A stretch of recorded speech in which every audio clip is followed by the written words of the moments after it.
দলীয় প্রতীক হিসেবে শাপলা চেয়ে নির্বাচন কমিশনে আবেদন করে জাতীয় নাগরিক পার্টি ও নাগরিক ঐক্য। তবে কোনো দলই পাচ্ছে না এই প্রতীক। বুধবার নির্বাচন কমিশনার আব্দুর রহমানুল মাসুদ জানান, শাপলাকে নির্বাচনী প্রতীক হিসেবে বিধিমালার তফসিলভুক্ত না করার নীতিগত সিদ্ধান্ত নিয়েছে ইসি। ফলে কোনো রাজনৈতিক দল তাদের প্রতীক হিসেবে শাপলা পাবে না। আপাতত শাপলা শিবির তফসিলভুক্ত না করার নীতিগত সিদ্ধান্ত, যেহেতু এটা জাতীয় প্রতীক, আইন আছে, ব্যবহারে বিধিনিষেধ আরোপ করা হয়েছে।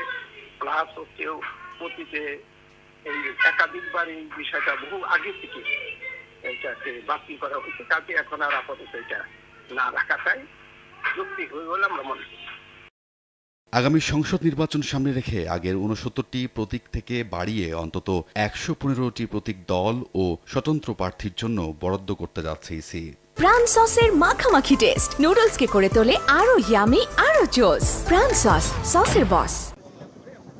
এদিকে নির্বাচন প্রতীক হিসেবে শাপলা বাদ দেওয়ার ক্ষেত্রে ইসির ব্যাখ্যা গ্রহণযোগ্য নয় বলে দাবি করেছেন এনসিপি আহ্বায়ক নাহিদ ইসলাম। জাতীয় প্রতীকের যে বিষয়টা, সেটা আমরা সিএসির সাথে কথা বলেছি যে জাতীয় প্রতীক কেবল শাপলা নয়, সেটা একটা প্যাকেজ। ধানের শীষ রয়েছে, তারকা রয়েছে, এবং ধানের শীষ তারকা আরও 2টি দলের মার্কা রয়েছে। সো শাপলা কেন হইতে পারবে না? আর যদি জাতীয় ফল বা ফুলের ক্ষেত্রে আসা হয়, জাতীয় ফলও একটা দলের প্রতীক রয়েছে, তাহলে জাতীয় ফুল হিসেবে কেন থাকবে না? ফলে ইসি যে ব্যাখ্যাটি দিয়েছে, সেই ব্যাখ্যাটা গ্রহণযোগ্য না। এবং এই ইসি আসলে এটাকে নিরপেক্ষ আচরণ করছে কিনা, যাতে সন্দেহ তৈরি হচ্ছে। কারণ আমরা প্রথম থেকে বলে আসছি যে ইলেকশন কমিশন নিরপেক্ষ আচরণ করছে না, একটা দলের দিকে ঝুঁকে গেছে। ফলে এটা দিন থেকে দিন আরও স্পষ্ট হচ্ছে, এবং যদি এরকম হয় তাহলে এই ইসি গ্রহণযোগ্যতা হারাবে।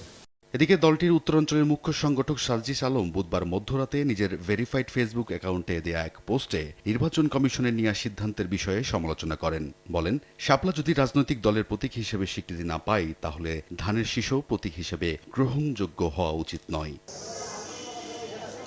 এনসিপি তাদের নিবন্ধনের আবেদনের দলীয় প্রতীক হিসেবে শাপলা সহ 3টি প্রতীকের নাম প্রস্তাব করে। তাদের পছন্দের অন্য 2টি প্রতীক হল কলম ও মোবাইল ফোন।